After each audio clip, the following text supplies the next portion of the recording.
Morning students. आज का हमारा टॉपिक है एक विमीय परिमित गहराई के विभव कूप में कण। हम लोग श्रोडिंगर समीकरण के विशिष्ट स्थितियों में हल को लिख रहे थे, ठीक है। उसके अंदर हमने बाउंड स्टेट प्रॉब्लम्स को सॉल्व कर रहे थे। तो बाउंड स्टेट प्रॉब्लम्स में हमने इनफाइनाइट स्क्वायर वेल को सॉल्व किया था, यानी अनंत हमारा जो विभव कूप था उसके लिए हमने श्रोडिंगर इक्वेशन और श्रोडिंगर इक्वेशन के सॉल्यूशन लिखे थे। आज हम लोग कर रहे हैं बाउंड स्टेट प्रॉब्लम की सेकंड हमारी एग्जांपल है, ठीक है। जो हमारा एक में जो हमारा विभव कूप था वो भी अपना क्या था, एक बाउंड स्टेट प्रॉब्लम थी, परिबद्ध अवस्था समस्या थी।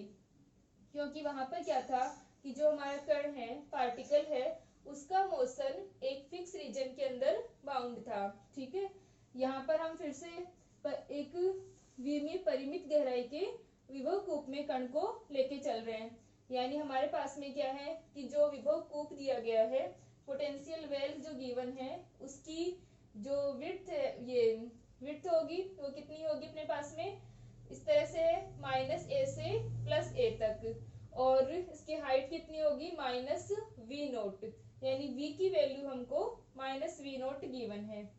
तो यहाँ पर अपने पास में क्या हो जाएगा कि जो परिमित गहराई का विभव कूप है, यानी जब हमारे पास में इनफाइनाइट विभव कूप होता है, अनंत विभव कूप होता है, तो वहां पर क्या होता है कि पार्टिकल उससे नहीं निकल सकता, क्योंकि उसकी जो पोटेंशियल की जो वॉल होंगी वो क्या होती है, Vx इक्वल्स टू यहाँ पर इंफिनिटी होता है, ठीक है।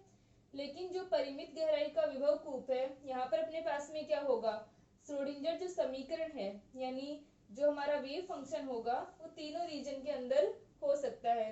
क्वांटम मैकेनिक्स के अकॉर्डिंग क्या हो जाएगा अपने पास में कि इन तीनों रीजन के अंदर साई को हम लिख सकते हैं। तो यहाँ पर हम लोग जो हमें पोटेंशियल गिवन है वो किस प्रकार से होगा कि v का मान 0 होगा जब क्या होगा कि x जो है वो लेस देन -a हो, और vx का मान क्या होगा, 0 रहेगा जब x ग्रेटर देन a हो। और जो हमारा रीजन होगा -a से +a का, इसके अंदर क्या रहेगा, vx का मान माइनस का v0 रहेगा,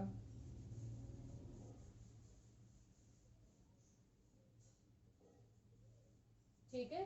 तो ये हमारा एक विमीय, यहाँ पर हम कौन सी डायरेक्शन लेंगे, x डायरेक्शन। तो ये एक विमीय और परिमित गहराई का, फाइनाइट डेप्थ का हमारा क्या है, पोटेंशियल वेल है। और रीजन कितने हो जाएंगे अपने पास में, 3 रीजन है। इन तीनों रीजन्स के लिए हम लोग श्रोडिंगर समीकरण को लिखेंगे और उसके सॉल्यूशन निकालेंगे।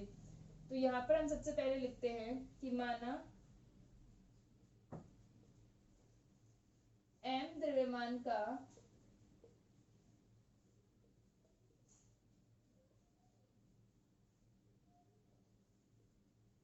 ठीक है, m मास का पार्टिकल है, एक कण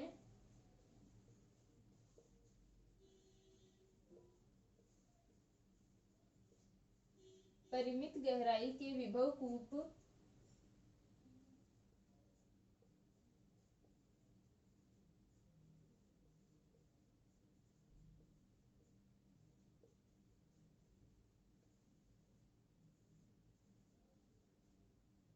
विभव कूप में परिबद्ध है, ठीक है। तो यहाँ से अपने पास में क्या हो गया, जो m मास का पार्टिकल है वो क्या हो जाएगा, इस परिमित गहराई के विभव कूप में परिबद्ध होगा। और जो हमें विभव कूप दिया गया है, यानी जो विभव क्षेत्र हमको गिवन है वो किस प्रकार है,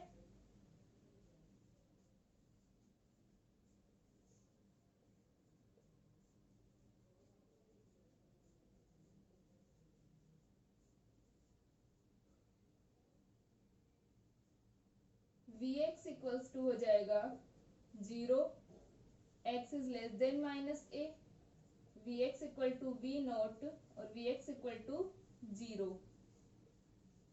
और ये हमारे पास में आ जाएगा x is greater than a के लिए रीजन। तो ये इस प्रकार हमें क्या दे रखा है, एक पोटेंशियल दे रखा है, और वो जो रीजन है वो इस प्रकार है। ये हमारा फर्स्ट रीजन है, ये अपना सेकंड रीजन है, और ये थर्ड रीजन है, ठीक है। तो इन तीनों रीजन्स में हमें इस प्रकार से गिवन है। अब अगर हमारा जो पार्टिकल है वो क्या होगा कि परिमित गहराई की इस विभव कूप में है, यानी परिबद्ध अवस्था में होगा। ठीक है, बाउंड स्टेट में अगर पार्टिकल होगा तो क्या होना चाहिए उसके लिए, E इज लेस देन 0 होना चाहिए, क्योंकि हमारा माइनस वी नोट का लेस देन 0 का जो अपने पास में पोटेंशियल वेल है, अगर इस पोटेंशियल वेल के अंदर पार्टिकल होगा तो क्या होगी, उसकी एनर्जी क्या होगी, इज लेस देन 0 होगी। ये अपनी 0 की जो लाइन है, ठीक है। तो यहाँ से अपने पास में क्या हो जाएगा, पार्टिकल को बाउंड स्टेट में होने के लिए उसकी एनर्जी जो है वो 0 से कम होनी चाहिए। तो हम ले सकते हैं कि E को हम ले लेंगे माइनस का मोड ऑफ E। ठीक है, तो यहाँ से हम लिख सकते हैं कण के परिबद्ध अवस्था में होने के लिए आवश्यक है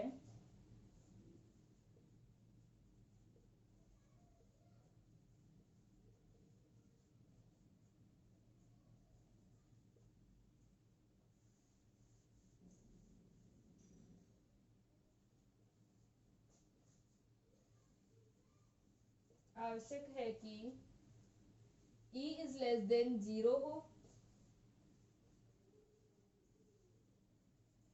अतः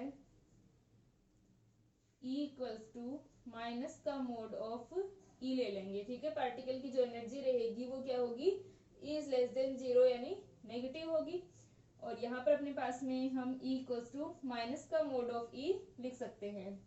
तो यहाँ पर ये अपने पास में पार्टिकल की एनर्जी हो गई और पोटेंशियल हमको गिवन है। तो हम क्या लिखते हैं, इन तीनों रीजन्स के लिए श्रोडिंगर समीकरण को लिखते हैं। तीनों क्षेत्रों के लिए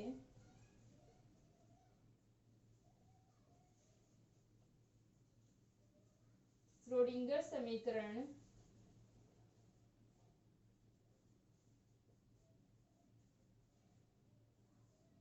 निम्न प्रकार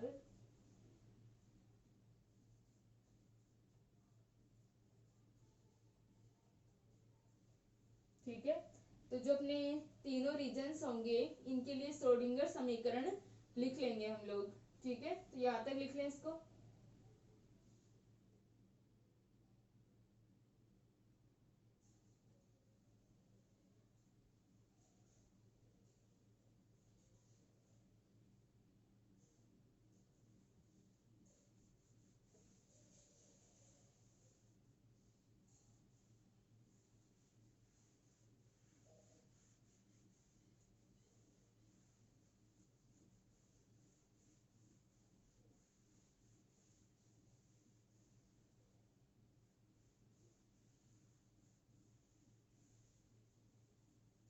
तो सबसे पहले हम लोग लिखेंगे श्रोडिंगर समीकरण को, उसके बाद में इन तीनों रीजन्स के लिए हम श्रोडिंगर समीकरण लिखेंगे।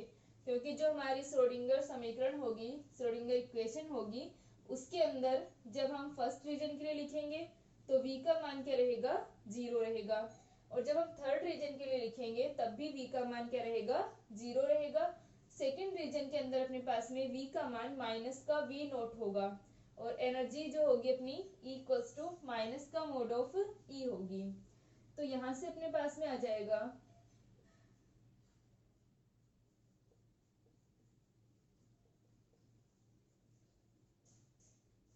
श्रोडिंगर समीकरण माइनस का h cut square upon 2m d2 psi upon dx2 एकविमीय है। ठीक है, ये अपने 1D 1 डायमेंशन के लिए लिखा है। ठीक है, तो ये अपना पार्टिकल इन 1 डायमेंशनल है। तो 1 डायमेंशनल यहाँ पर हम ओनली x के लिए लिखेंगे, प्लस का v psi equal to e psi.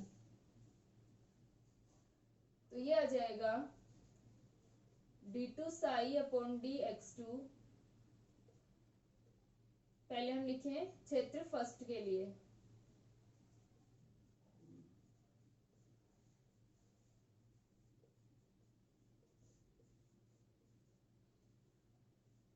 तो ये बन जाएगा माइनस का h cut square upon 2m d2 psi first upon dx2 plus v equal to 0 होगा, इक्वल टू साई, इसको अपन इधर लेकर आएंगे, ठीक है, तो माइनस में ही आएगा ये, तो d two psi first upon d x two plus का माइनस का 2m e upon h cut square psi first equal to 0। तो ये अपने पास में आ गया कि माइनस का 2m e h cut square psi first equal to 0, इसको हम लोग अल्फा मान लेते हैं, माना alpha equals to √2m e upon h cut square. तो अपनी इक्वेशन क्या बन जाएगी, d two psi first upon d x two minus का alpha square psi first equal to 0। ये अपनी इक्वेशन आ गई फर्स्ट रीजन के लिए। अब हम लोग लिखते हैं सेकंड और थर्ड रीजन के लिए, इसको लिख लें।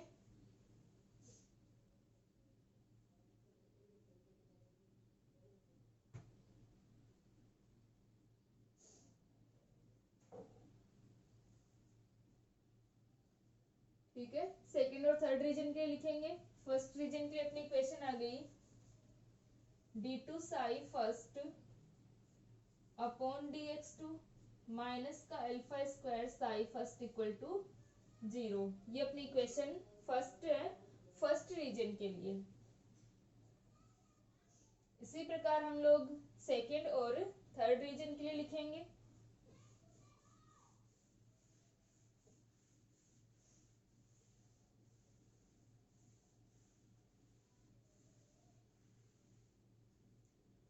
तो यह आ जाएगा क्षेत्र सेकंड के लिए,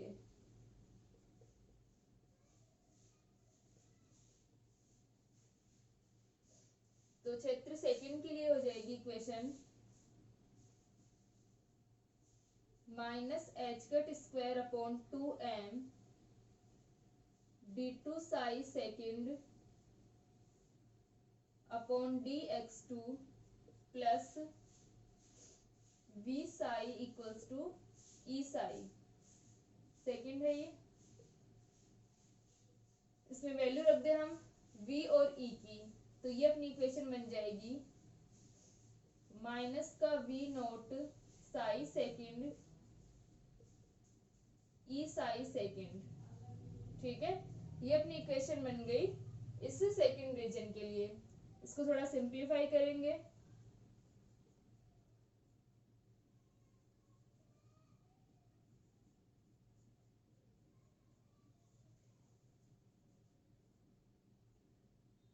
to m upon h cut square को मल्टीप्लाई कर रहे हैं, माइनस का है ये, तो दोनों वैल्यू किसकी हो गई, प्लस की हो गई। 2m v naught psi second upon h cut square equals to 2m e upon h cut square psi second. तो ये अपना आ जाएगा d two psi second upon d x two plus 2m v naught minus e divided by h cut square psi second equal to 0। और ये जो हमारा 2m v naught minus mode of e upon h cut square, इसको हम मान लेते हैं beta मान लेते हैं, तो ये बन जाएगा d two psi second upon d x two plus का beta square psi second equal to 0, जहां हमने बीटा किसको माना है 2m v naught minus e divided by h cut square को। तो ये अपनी इक्वेशन बन गई इक्वेशन सेकंड। तो फर्स्ट और सेकंड रीजन के लिए अपने पास में इक्वेशन आ गई, इसको लिख लें।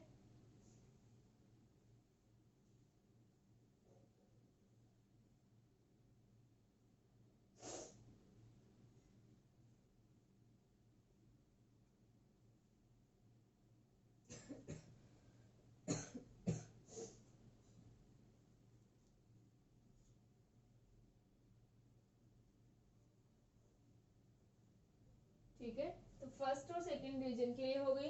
अब हम लोग लिखते हैं थर्ड रीजन के लिए।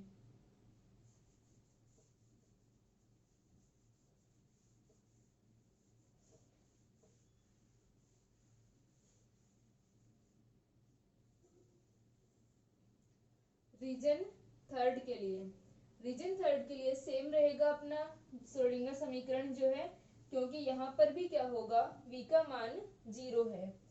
तो यहाँ से आ जाएगा क्षेत्र थर्ड के लिए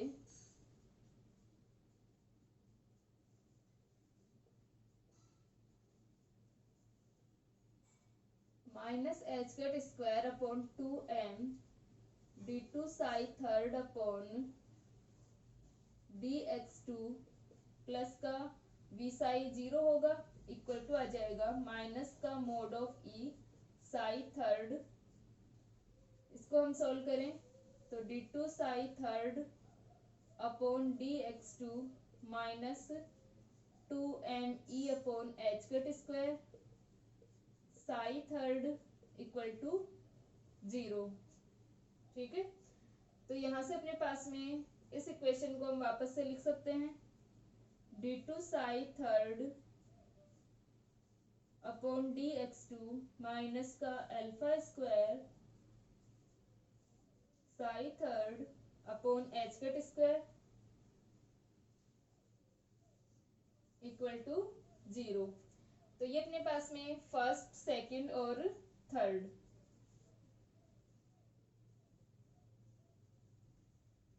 ठीक है, तीनों रीजन्स के लिए अपने पास में इक्वेशन आ गई, फर्स्ट रीजन के लिए, सेकंड रीजन के लिए और थर्ड रीजन के लिए।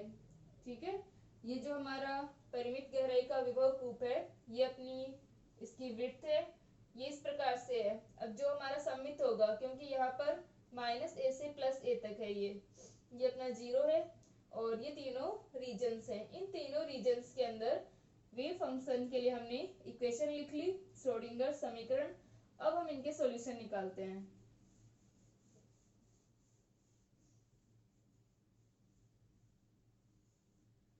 तो हम लिख लेंगे समीकरण 1, 2 तथा 3 के हल निम्न प्रकार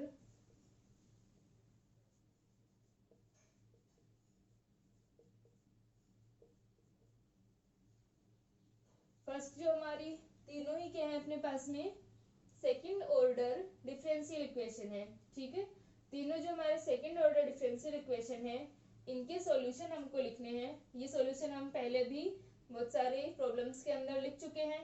जो भी हमने प्रॉब्लम्स की हैं, इस प्रकार जो हमारा पोटेंशियल का सिस्टम था, उसके लिए हम पहले भी इन समीकरणों के सॉल्यूशन लिख चुके हैं। तो सेम प्रोसेस होगी हमारी, जो भी अपनी प्रॉब्लम होगी, बस हमको ये देखना होता है कि सिस्टम क्या है और पोटेंशियल क्या दे रखा है। उसके अलावा बाकी जो भी हमें प्रोसेस करनी होती है सेम ही रहती है। तो इनके सॉल्यूशन हो जाएंगे।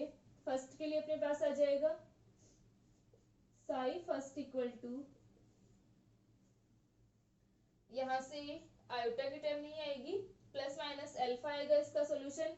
तो हम लिख सकते हैं a e की power alpha x plus b e की power minus alpha x।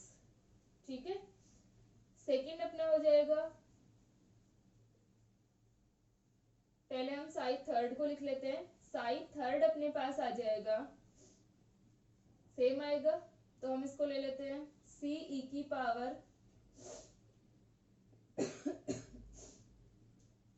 Alpha x plus b e की पावर माइनस अल्फा x। ठीक है, क्योंकि अपनी जो फर्स्ट और थर्ड इक्वेशन है सेम है, तो यहाँ पर अपने पास में सेम तरीके से सॉल्यूशन आ जाएंगे इसके। और जो अपनी सेकंड रहेगा साई सेकंड कौन सा अपना ये है, तो साई सेकंड के अंदर क्या है, d2 psi upon dx2 plus का beta square psi second equal to 0। तो यहाँ पर बीटा स्क्वायर यानी ये जो कोफिशिएंट है, यहाँ पर ये वाली टर्म किस में है, पॉजिटिव में है। तो इसके लिए जब हम ऑक्सिलरी इक्वेशन लिखेंगे और इसको सॉल्व करेंगे तो क्या आएगा, प्लस माइनस आयोटा बीटा आएगा।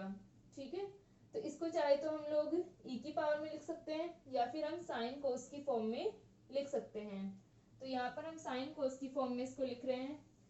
इसको चाहे हम एफ और जी ले लें, ये अपना हो जाएगा सी ई साइन बीटा एक्स प्लस का डी कोस बीटा एक्स। ये अपना सॉल्यूशन इस प्रकार भी हो सकता है। अगर अपने पास में alpha plus minus iota beta solution होता है डिफरेंशियल इक्वेशन का, ठीक है, तो उसको हम लोग ई की फॉर्म में लिख सकते हैं या फिर साइन कोस की फॉर्म में लिख सकते हैं। तो यहाँ पर जैसे कि हम लोग सॉल्यूशन लिखे थे पहले हमने कि ई की power iota beta x plus e की पावर माइनस का आयोटा बीटा एक्स, इस प्रकार आएगा ये। तो इसको अगर हम ओपन करके साइन कोस की फॉर्म में भी लिख सकते हैं, तो यहाँ पर हम साइन कोस की फॉर्म में इसको लिख रहे हैं। तो ये क्वेश्चंस आ गए अपने पास में।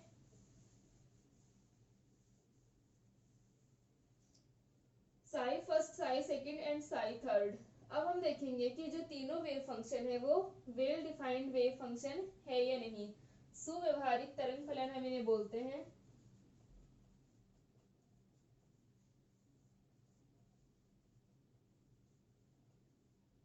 Well defined wave function, well defined wave function हमारे क्या होंगे कि जो वेव फंक्शन की जो प्रॉपर्टीज कंडीशंस हमने लिखी थी क्या ये उनको सेटिस्फाई करते हैं। तो यहाँ से क्या हो जाएगा कि हम साई फर्स्ट की बात करें, साई फर्स्ट रीजन क्या है हमारा माइनस इन्फिनिटी से माइनस ए तक का रीजन है, ठीक है। एक्स का जो मान होगा इस साई फर्स्ट के लिए क्या होगा माइनस इन्फिनिटी से माइनस ए तक का रीजन है। तो हम लोगों को पता है कि जो हमारा साई होगा वेव फंक्शन इनफाइनाइट पे क्या हो जाना चाहिए, जीरो हो जाना चाहिए। तो अगर हम इसके अंदर चेक करें कि psi first equal to a e की power minus infinity plus b e की पावर माइनस इन्फिनिटी, तो ये टर्म हो जाएगी बी ई की पावर इन्फिनिटी। तो यहाँ पर हम देख सकते हैं कि साई फर्स्ट जो है वो इनफाइनाइट हो जाएगा माइनस इनफाइनाइट पे, ठीक है, यानी अनंत हो रहा है अगर हम यहाँ पर माइनस इनफाइनाइट रख रहे हैं।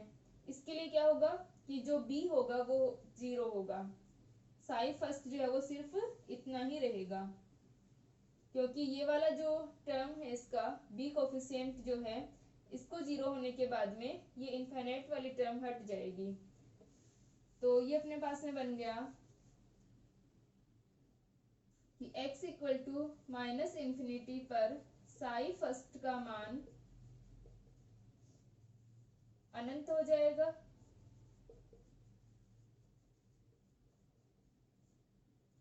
तो क्या रहेगा, अतः b इक्वल टू जीरो।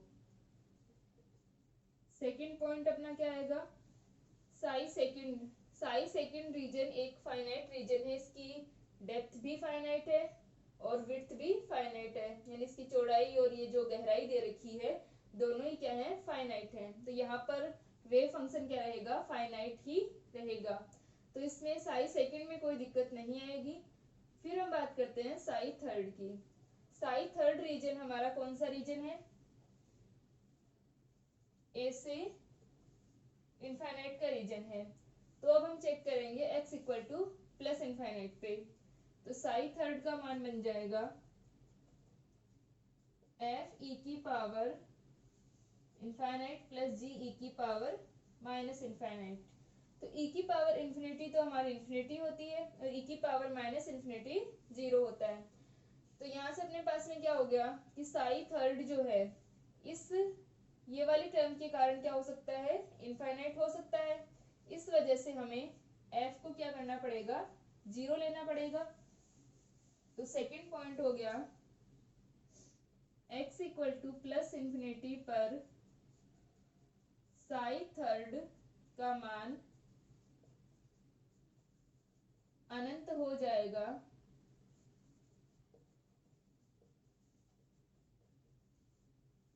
अतः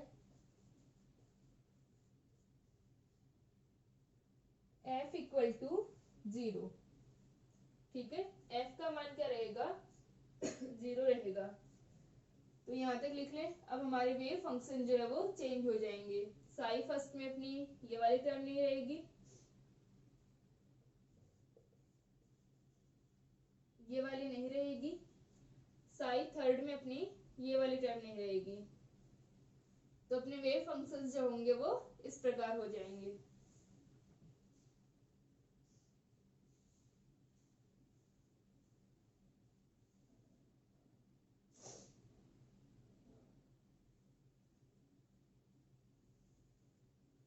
ठीक है, तो इसके लिए हम इस प्रकार भी लिख सकते हैं, ये लिख लेंगे कि ये अपना अनंत हो जाएगा, अतः b इक्वल टू 0 होना चाहिए।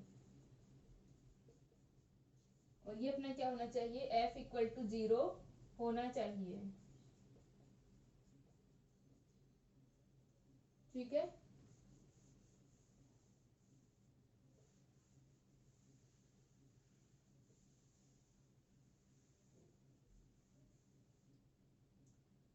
तो हम लिख लेंगे कि अतः तीनों क्षेत्रों में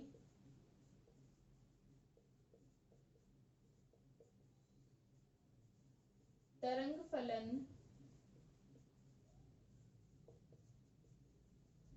निम्न प्रकार होंगे।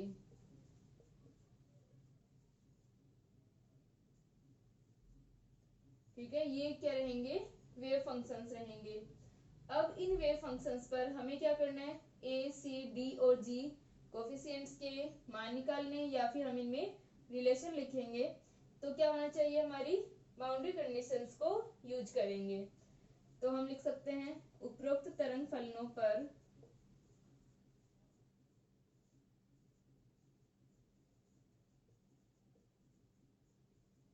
निम्न परिसीमा तथा सातत्य प्रतिबंध होंगे, बाउंड्री तथा कंटिन्यूटी कंडीशन होंगी।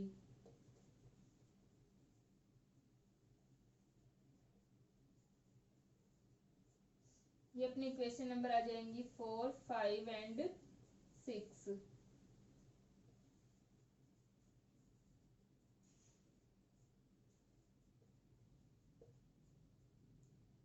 x equal to minus a पर psi first equal to psi second और d psi first upon d x equal to d psi second upon d x. ठीक है, ये अपने पास में क्या रहेंगी, x equal to minus a पर। इसी प्रकार हम x equal to plus a के लिए लिख सकते हैं, सेम रहेगा अपने पास में।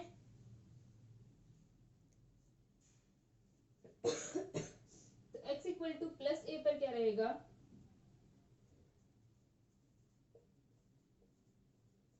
यहाँ पर कौन कौन से रीजन, साई सेकेंड और साई थर्ड।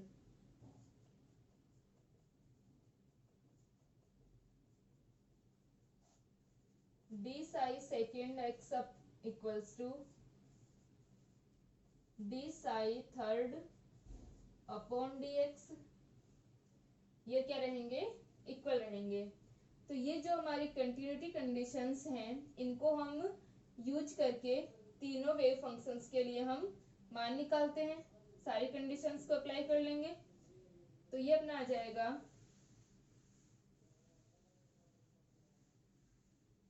पहले हम लिखते हैं x equal to minus a पर, x equal to minus a पर फर्स्ट और सेकेंड को इक्वल होना है।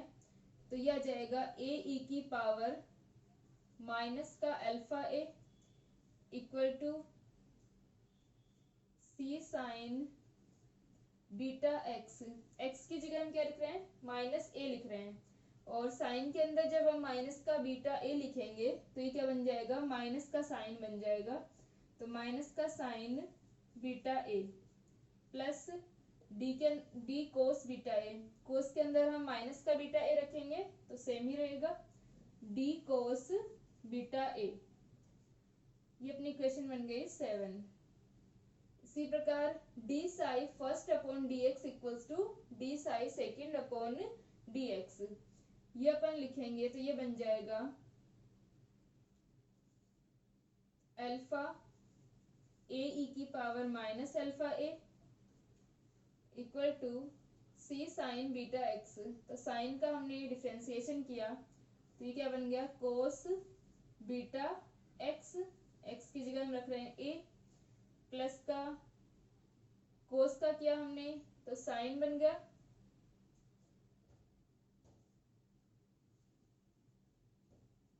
साथ में यहाँ पर बीटा मल्टीप्लाई हो जाएगा, ये अपने किया डी बीटा साइन बीटा ए, क्योंकि जब हम कोस को डिफरेंशिएट करेंगे तो क्या आएगा, माइनस का साइन बीटा एक्स आएगा, और जब हम x इक्वल टू माइनस ए रखेंगे तो एक बार माइनस वापस से बाहर आ जाएगा, तो ये प्लस का बन जाएगा, टोटल जो टर्म अपनी आएगी वो प्लस में आ जाएगी।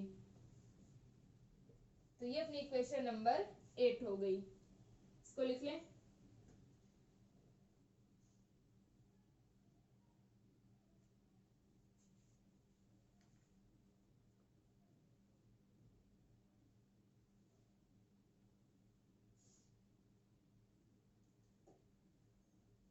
अब हम लोग लिखे साई सेकंड और साई थर्ड के लिए जो हमारी कंटिन्यूटी कंडीशंस है उनको अप्लाई करें सेकंड और थर्ड रीजन के लिए, तो वो क्या आ जाएंगी,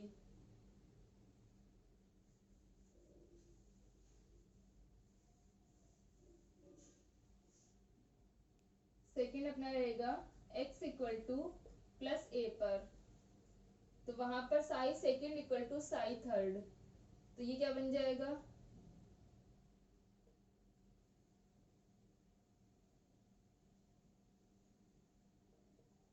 जी ई की पावर माइनस का alpha a equal to C sine beta a plus का डी कोस बीटा ए, और इनका फर्स्ट डेरिवेटिव इक्वल करेंगे तो ये बन जाएगा माइनस का अल्फा जी ई की power minus alpha a equal to C sine beta x, तो क्या बनेगा, माइनस का सी नहीं, सी साइन बीटा एक्स है तो सी कोस बीटा एक्स और एक्स की जगह ए, तो C beta cos beta a plus cos का किया हमने तो माइनस में आ जाएगा, माइनस का d beta sine beta A. Equation number 9 and 10।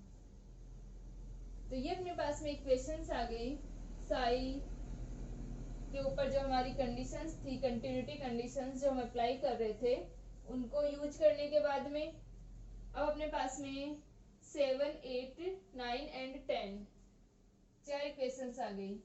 ठीक है, इन चार इक्वेशन से जिस प्रकार हम लोग क्या करते थे, हमारे पास में जो कंटिन्यूटी कंडीशंस होती थी, ठीक है, बाउंड्री कंडीशंस और कंटिन्यूटी कंडीशंस को अप्लाई करके हम इक्वेशन निकाल लेते थे। उसके बाद में हमें क्या करना है, इनसे हम लोग इनमें रिलेशन लिखेंगे जो अपने कोफिशिएंट्स हैं इनके अंदर।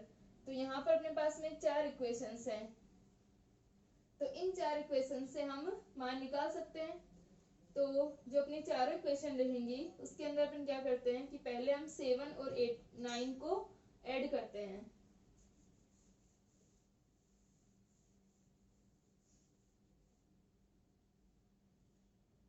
ये अपनी इक्वेशंस जो है इनको यहीं लिख लेते हैं एक बार कि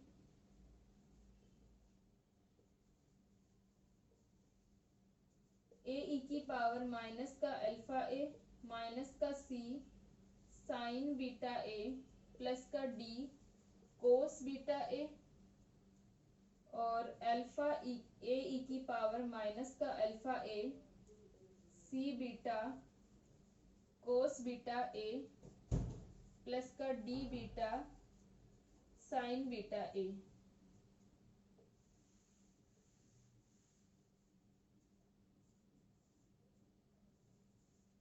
पहले हम लोग कर रहे हैं 7 + 9।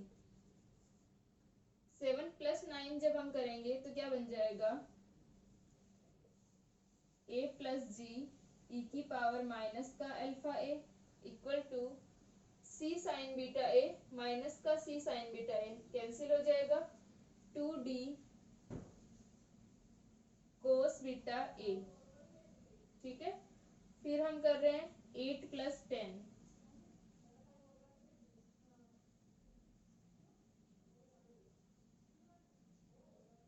8 + 10 हमारी क्या बनेंगी, alpha a minus g e की पावर माइनस का अल्फा ए, और ये अपनी बन जाएगी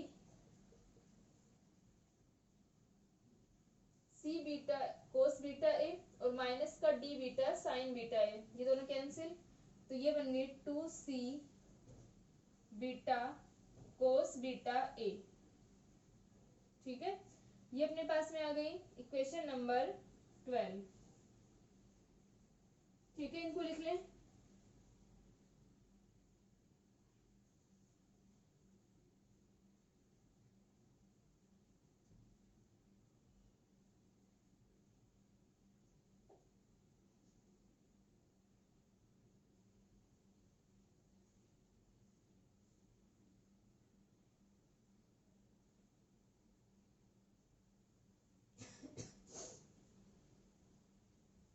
ठीक है, तो ये अपने पास में आ गई। अब हम जिस प्रकार हमने इनको ऐड किया है वैसे हम क्या करते हैं, इन्हें सब्ट्रैक्ट करते हैं, यानी 7 में से जो अपन ने 7 और 9 को ऐड किया है, ठीक है, और हमने 8 और 10 को ऐड किया है, तो अब अपन क्या कर देते हैं कि 7 में से 9 को माइनस कर देते हैं और 8 में से 10 को माइनस करते हैं, सब्ट्रैक्ट करते हैं इनको। तो ये अपनी इक्वेशन बन जाएंगी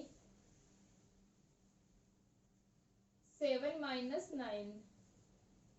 7 - 9 क्या रहेगा, a माइनस जी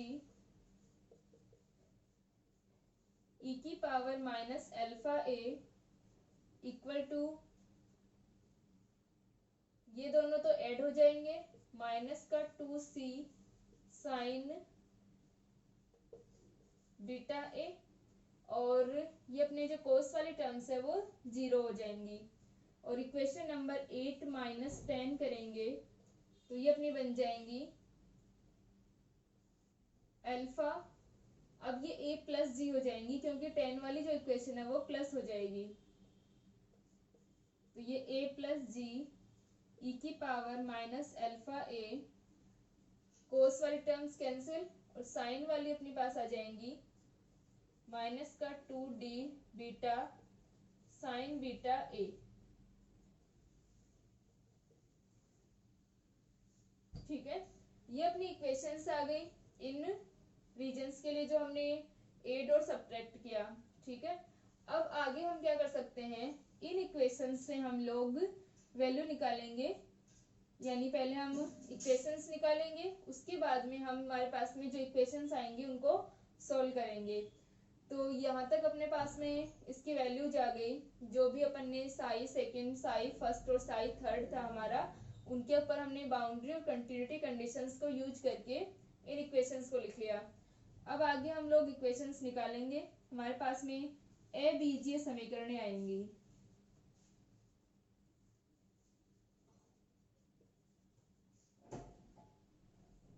ठीक है, तो उन ए बीजीय समीकरणों से आगे हमको क्या निकालने, इनके एनर्जी आइगन वैल्यूज वगैरह जो हम निकालेंगे और हमारे आइगन फंक्शंस जो होंगे उनको सॉल्व करेंगे। ठीक है, तो यहाँ तक लिख लें। नेक्स्ट लेक्चर के अंदर हम लोग इनसे ट्रांसडेंटल इक्वेशन ए बीजीय समीकरणों को ज्ञात करेंगे।